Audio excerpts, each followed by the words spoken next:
पद्मपुर पंचायतर इंदिरानगर साई घर को घर बुली चली आवास सर्वे प्लस।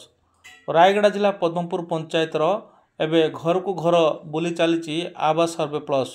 नूतन हिताधिकारी चयन निमंते पद्मपुर पंचायत रे वर्तमान घर को घर बुली चली आवास सर्वे प्लस।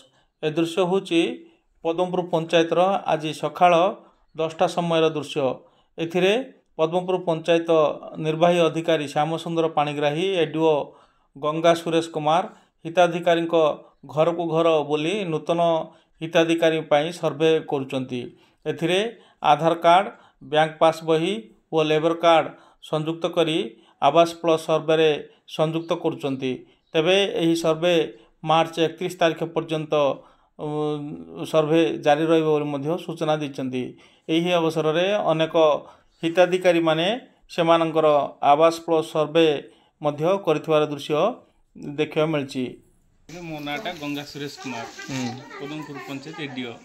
सरकार निर्देश क्रमे जो मैंने पक्का घर न थी रही चाल छपर टीन भंगा घर से पक्का घर जोगे देवाई बोलिक आम सर्वे करुचु। ये सर्वे बोलिक प्रत्येक घर घर डोर टू डोर जाकर आधार कार्ड, बैंक खाता और MGNRJ लेबर कार्ड ए सब अपलोड कला सर्वेटा सक्सेसफुल होपर आमर कौन इनक्वारी टीम आसवे। जदि से माने उपयुक्त योग्य होते से माने घर पाइबा योग्य रही। आज्ञा मार्च 31 तारीख पर्यंत अच्छी deadline door to door survey करा पड़ुची। डेली आसी सर्वे करूँ।